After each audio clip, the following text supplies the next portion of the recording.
Hi hello నమస్తే welcome to Telugu ప్రభ. నేను మీ journalist Shivajyothi. ఇప్పుడు మనతో సీనియర్ జర్నలిస్ట్ యజ్ఞమూర్తి గారు ఉన్నారు. నమస్తే సార్. నమస్తే శివజ్యోతి.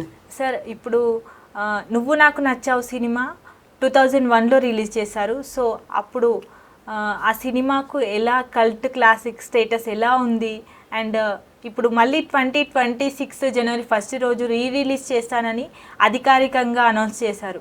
దానిపై మీ అభిప్రాయం ఏంటి సార్? నువ్వు నాకు నచ్చావు, మామూలుగా మనకి ఆ పేరు వినంగానే, ఆ టైటిల్ వినంగానే మన పెదాల మీద ఒక చిన్నపాటి నవ్వు వచ్చేస్తుంది. ఎందుకంటే ఆ సినిమాలో ఒక సీన్ ఏదైతే ఉందో అది ఫస్ట్ మన మైండ్లోకి ట్రిగ్గర్ అవుతుంది అనమాట. అది ఒక డిన్నర్ సీను, టేబుల్ సీను. మనకు తెలుసు, అందులో అమ్మ మీద ఆయన ఒక పొయం చదువుతాడు, ప్రకాష్ రాజు. అందరూ కూడా, అంటే వెంకటేష్ కూడా అక్కడ ఫస్ట్ టైం ఫేస్ చేస్తాడనమాట. అంటే ప్రకాష్ రాజ్ క్యారెక్టరైజేషన్ ఏంటి అనేది తెలియజేసేటువంటి సీన్ అది. అందులో ఒకటి ఉంటుంది, అంటే ఎందుకమ్మా అంత తొందరగా చచ్చావని ఒక మాట కూడా అందులో ఉంటుందన్నమాట. అది ఇక పడి పడి పడి పడి నవ్వారు ఆ సీన్ వచ్చినప్పుడు. చూసే జనాలందరూ, థియేటర్లు అందరూ అన్నిట్లో కూడా ఇక నవ్వులే నవ్వులు, కేకలే కేకలు. అంటే ఆ పోయం అలా ఆయన రాశాడు త్రివిక్రమ్ శ్రీనివాస్. త్రివిక్రమ్ ఇప్పుడు మనకి డైరెక్టర్, ఇప్పటి జనరేషన్కి ఆయన డైరెక్టర్గా తెలుసు. కానీ అప్పుడు ఒక 2 decades ముందు ఆయన ఒక మంచి డైలాగ్ రైటరు. ఆ డైలాగ్స్ తోటే మాటల మాంత్రికుడు అనేటువంటి ఒక ట్యాగ్ లైను ఆయనకు వచ్చేసింది. అంటే సినిమా ఎలా ఉన్నా, కథ పెద్దగా లేకపోయినా తన డైలాగ్స్ తోటే ఆయన ఆ సినిమాని సో మంచి ఒక లైట్ హార్టెడ్ మూవీగాను, లేదా ఒక మంచి కామెడీ మూవీగాను ఆయన మలిచేసేవాడు తన డైలాగ్స్ తోటి. సో అంతే నువ్వు నాకు నచ్చావు అనే సినిమా చూస్తే ఫ్రమ్ ద బిగినింగ్ అదంతా కూడా ఒక సరదాగా నవ్వులతోటి, ఈవెన్ హీరో హీరోయిన్లు వెంకటేష్, ఆర్తి అగర్వాల్ గొడవ పడుతుంటే కూడా అందులో కూడా ఫన్ వస్తుంది అనమాట. ఆ ఫన్ని విపరీతంగా ఆడియన్స్ ఎంజాయ్ చేశారు. సో 2001 సెప్టెంబర్లో అది రిలీజ్ అయింది. అంటే ఇప్పటికి 24 years కంప్లీట్ అయిపోయి 25th year వచ్చింది ఆ సినిమా. రేపు మీరు అన్నట్టు 2026 ఒక న్యూ ఇయర్ గిఫ్ట్గా ఆ సినిమాని 4Kలో రిలీజ్ చేయబోతున్నారు. వెంకటేష్ యాక్చువల్గా అయితే ఈ సినిమా వెంకటేష్ చేయాల్సింది కాదు, ఒక తరుణ్ లాంటి ఒక యంగ్ హీరో తోటి ఆ సినిమా చేయాలని అప్పట్లో అనుకున్నారు రవికిషోర్. ఎందుకంటే ఈ సినిమా ముందే 2000లో ఒక సినిమా వచ్చి సూపర్ డూపర్ హిట్ అయింది. ఆ సినిమా నువ్వే కావాలి, తరుణ్ అందులో హీరో. అలాగే మనకి చాలామందికి తెలిసినటువంటి గాయకుడు రామకృష్ణ గారు, వి రామకృష్ణ గారు అబ్బాయి సాయి కిరణ్ ఇంకొక హీరో. అలాగే రిచా అనే అమ్మాయి అందులో హీరోయిన్గా చేసింది. ఆ సినిమాతోటి అంటే ఒక స్మాల్ బడ్జెట్ ఫిలింగా రామోజీరావు గారు, ఈనాడు అధినేత రామోజీరావు గారు, అలాగే ఇప్పుడు ఈ నువ్వు నాకు నచ్చావు ప్రొడ్యూసర్ ఎవరైతే ఉన్నారో స్రవంతి రవికిషోర్ అంటారు. అంటే వాళ్ళ బ్యానర్ పేరు స్రవంతి మూవీస్ కాబట్టి ఆయన స్రవంతి రవికిషోర్ అని ఆయన అంటారు. వీళ్ళు కలిసి ప్రొడ్యూస్ చేశారు. యాక్చువల్గా మలయాళంలో నేరం అని ఒక సినిమా వచ్చింది, దానికి రీమేక్ అది యాక్చువల్గా నువ్వే కావాలనేది. దాని డైరెక్టర్ కె విజయభాస్కర్, దాని డైలాగ్ రైటర్ త్రివిక్రమ్. సో అది కూడా సూపర్ డూపర్ హిట్. పాటలు కానివ్వండి, పాటలు ఎప్పటికీ కూడా నువ్వే కావాలి పాటలు ఎప్పటికీ వినిపిస్తూనే ఉంటాయి. దాంతో మళ్ళీ తిరిగి అదే కాంబినేషన్తో ఒక సినిమా చేద్దామని చెప్పేసి స్రవంతి రవికిషోర్ గారు అనుకున్నారు. ఆ కథ ఒకటి చేద్దాము, ఒక కథ చేయమంటే 2 నెలల్లో వీళ్ళు ఒక కథ తయారు చేశారు, వినిపించారు. తరుణ్ లాంటి ఒక హీరోతోటే చేద్దామని అనుకున్నారు మొదట. సురేష్ బాబు వినిపించిన తర్వాత, అంటే వెంకటేష్ వాళ్ళ అన్నయ్య, ఈ కథ విన్న తర్వాత ఇంకా వేరే హీరోతో వెళ్దాము, ఎందుకంటే ఇందులో చాలా కామెడీకి ఎక్కువ స్కోప్ ఉంది, మంచి కామెడీ టైమింగ్ ఉన్నటువంటి ఆర్టిస్ట్ అయితే ఆ హీరో క్యారెక్టర్కి ఇంకా బాగా న్యాయం చేస్తాడు, మరి తరుణ్ ఎలా ఉంటాడని ఒక డౌట్ తోటి అన్నారు. చివరికి ఆయనకే ఎందుకు మన వెంకటేష్తోనే చేస్తే బాగుంటుంది కదా అని చెప్పేసి అనిపించి ఆయన తీసుకున్నారు. ఇక హీరోయిన్ వేటలో వచ్చేటప్పటికి ఒక అమ్మాయి ఫోటో కనిపించింది వాళ్ళకి. అప్పటికి ఇంకా తెలుగులో ఒక అమ్మాయి రాలా. సో ఒక ఫ్రెష్ ఫేస్ని ఈ సినిమా ద్వారా ఇంట్రొడ్యూస్ చేద్దామని చెప్పేసి అనుకున్నారు. ఎందుకంటే ఒక క్యూట్ లవ్ స్టోరీ కూడా అందులో ఉంటుంది. అంటే మొదట ఇద్దరు గొడవలతో వాళ్ళ పరిచయం మొదలవుతుంది. చివరికి అది నెమ్మదిగా గ్రాడ్యువల్గా ఒక మంచి లవ్ స్టోరీ కింద టర్న్ అవుతుంది. సో ఫ్రెష్ ఫేస్ అయితే బాగుంటుంది అనుకున్నప్పుడు ఆ అమ్మాయి ఫోటోని వాళ్ళు చూడటం, అప్పుడు ఆ అమ్మాయి యాక్చువల్గా హిందీ సినిమా కోసం బుక్ అయ్యి ఉంది. యుఎస్లో ఉంటారు వాళ్ళు.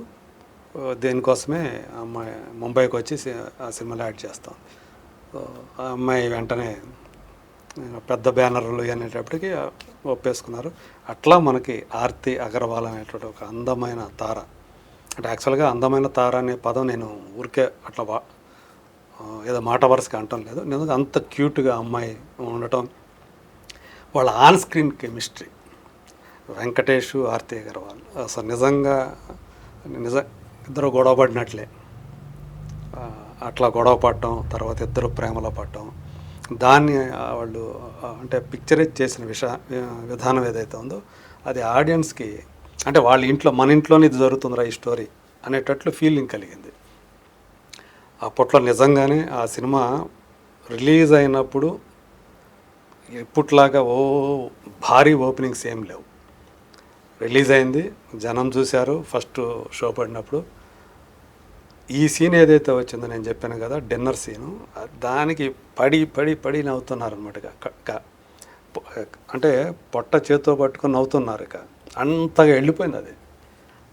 ఆ టైంలో వాళ్ళు అసలు ఆ సీన్ చూడటం కోసం జనాలు వెళ్ళేవాళ్ళు, అంతగా వెళ్ళింది. ఆ తర్వాత వాళ్ళ మొత్తం కామెడీ కానివ్వండి, వెంకటేష్ సునీల్ కామెడీ, ఆ కామెడీ కూడా బాగా నచ్చింది. మనకు తెలుసు వెంకటేష్లో ఉన్నటువంటి ఒక గ్రేట్ స్ట్రెంగ్త్లో కామెడీ టైమింగ్ ఒకటి, ఆయన చెప్పే విధానం, ఆ డైలాగ్స్ని, అలాగే ఆయన ఎక్స్ప్రెషన్స్, ఆ డైలాగ్ తగ్గట్టుగా ఎక్స్ప్రెషన్స్ పెడతాడు. ఆ సినిమాలో చూస్తే మనకు తెలుస్తుంది. అవి కూడా మనకి హిలేరియస్గా నవ్విస్తాయి. ఒక హీరో ఆ విధంగా నవ్వించడం అనేది, పైగా తను ఒక స్టార్ హీరో, అలా నవ్వించి మెప్పించడం అనేది చిన్న విషయం కాదు. ఆల్మోస్ట్ మన స్టార్ హీరోలందరూ కూడా ఆ కామెడీ టైమింగ్లో మంచి నిష్ణాతులే. అయితే వీళ్ళందరిలో అంటే చిరంజీవి, బాలకృష్ణ, నాగార్జున, వెంకటేష్లో ఒక కామెడీ టైమింగ్ విషయంలో పెక్యులర్ టైమింగు వెంకటేష్దే. ఆయనతోటి ఈ ముగ్గురు మిగతా వాళ్ళు ఎవరు మ్యాచ్ చేయలేం, అలాంటి కామెడీని పండిస్తాడు ఆయన. సో అది జనాలకు బాగా వెళ్ళిపోయింది.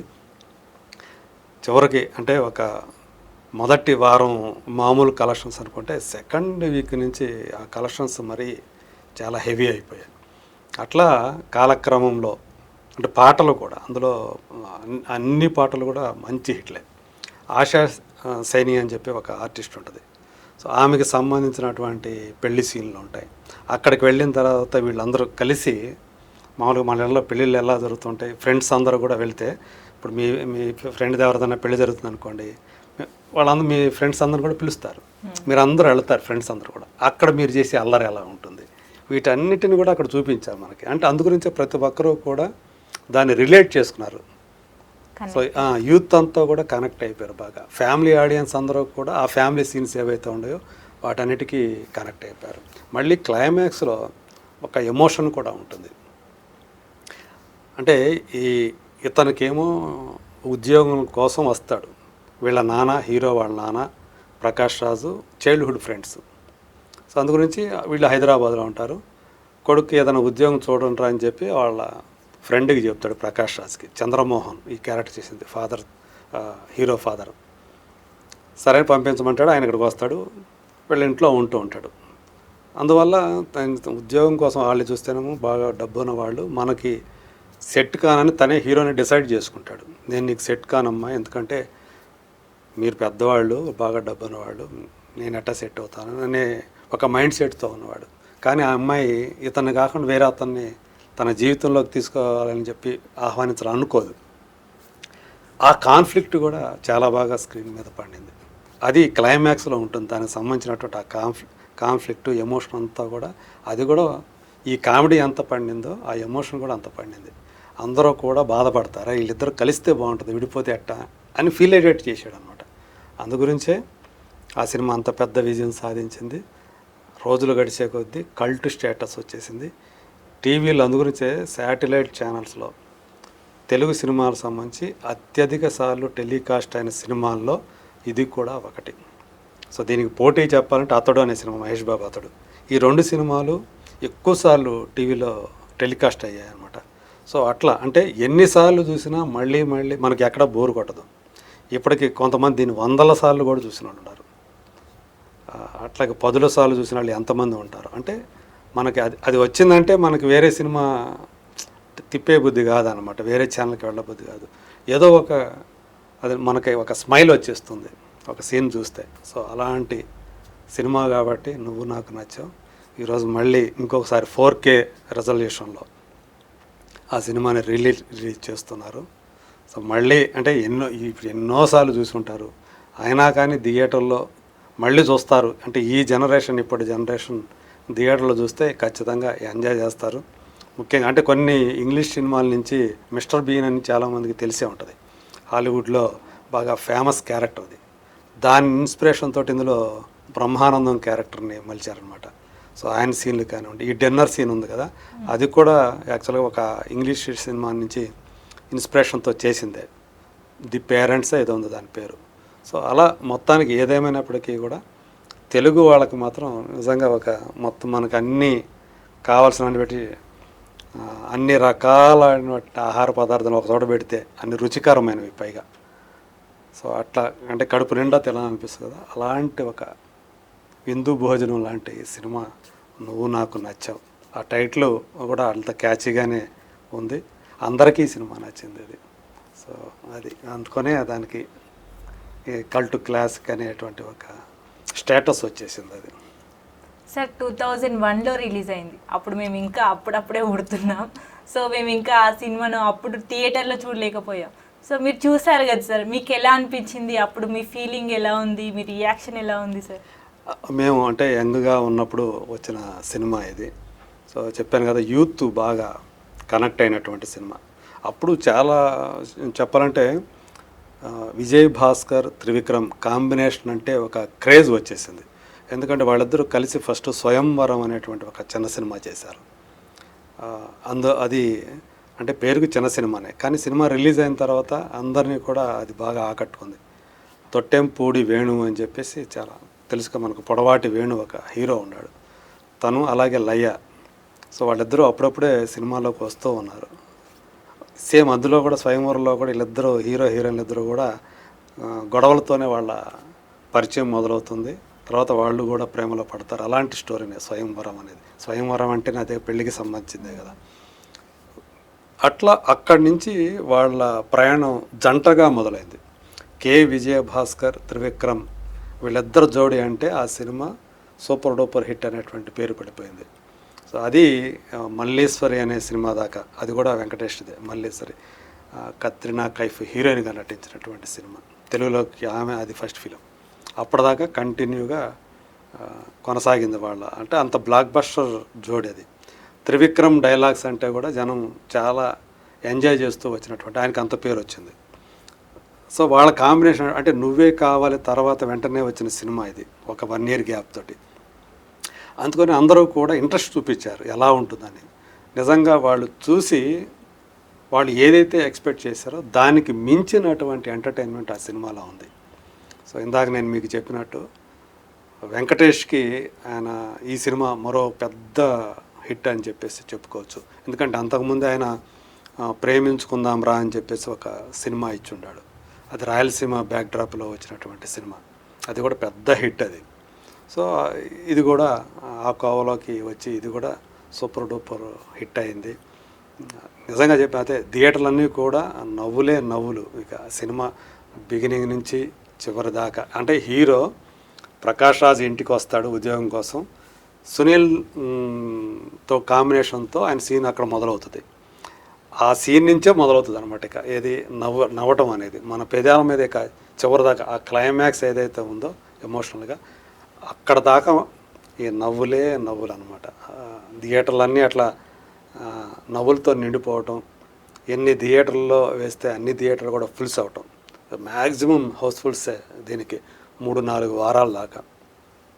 సో అలాంటి ఒక అంటే ఆ సినిమా చుట్టూ ఒక ఆరా అనేది ఏర్పడిపోయింది. ఇప్పటికీ కూడా మనకు అదే ఉంటుంది. నువ్వు నాకు నచ్చావంటే అప్పుడు ఆ థియేటర్లో ఆ సినిమా చూసిన వాళ్ళ వెంటనే ఒక స్మైల్ వచ్చేస్తుంది పెదాల మీద. సో ఇప్పుడు మీరు ఆ థియేటర్లో కనుక ఆ సినిమా చూస్తే టీవీలో అయితే చాలామంది చూసే ఉంటారు. టీవీలో చూస్తేనే ఎంజాయ్ చేస్తూ ఉంటాం మనం.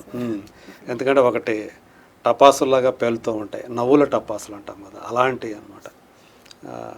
అలాంటిది ఇప్పుడు మళ్ళీ బిగ్ స్క్రీన్ మీద కనుక 4K ప్రింట్ ఇప్పుడు రాబోతుంది మనకి. ఖచ్చితంగా ఇప్పుడు ఈ జనరేషన్ ఎంజాయ్ చేస్తారు. సో ఈరోజు దురదృష్టవశాత్తు ఆర్తి అగర్వాల్ మన మధ్య లేరు.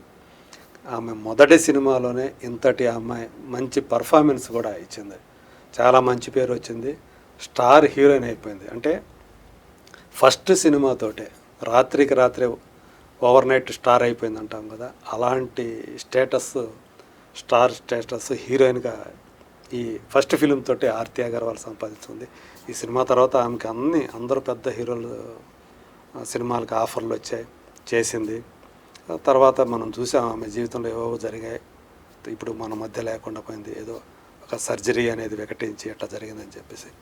సో అది పక్కన పెట్టేస్తే నిజంగా ఒక క్యూట్ రొమాంటిక్ కామెడీ అంటాం కదా, అలాంటి సినిమా ఇది. అప్పుడు అంత పెద్ద విజయం సాధించింది.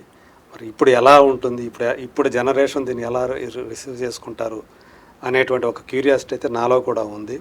మేము ఎంజాయ్ చేసినట్టే ఇప్పుడు జనరేషన్ ఎంజాయ్ చేస్తుందా అంటే, ఆ సినిమాలో ఉన్నటువంటి ఆ కామెడీ ఏదైతే ఉందో, ఆ రొమాన్స్ ఏదైతే ఉందో హీరో హీరోల మధ్య ఒక క్యూట్ రొమాన్స్. అలాగే ఫ్రెండ్స్ అనేవాళ్ళు పెళ్ళిళ్ళకి వెళ్ళినప్పుడు ఎంత అల్లరి చేస్తారు ఏంటి, ఇప్పటికీ చేస్తున్నారు చాలామంది అట్టగా. సో ఇప్పుడు కూడా నేను అనుకోవటం రిలేట్ అవుతారు, ఖచ్చితంగా కనెక్ట్ అవుతారు ఆ క్యారెక్టర్లకి, ఆ సీన్స్కి అని నేనైతే గట్టిగా నమ్ముతూ ఉన్నాను. మరి చూడాలి ఏమవుతుందో. చూసాం కదండి, యజ్ఞమూర్తి గారు చాలా చక్కగా తన అనుభవాలను అప్పుడు ఎలా ఫీల్ అయ్యారో చాలా చక్కగా వివరించారు. అండ్ ఇప్పుడు 2026 జనవరి 1న రిలీజ్ కానున్న ఈ సినిమాను ఈ జనరేషన్ ఇప్పుడు ప్రజెంట్ వాళ్ళు ఎలా రిసీవ్ చేసుకుంటారో మనం చూడాలి.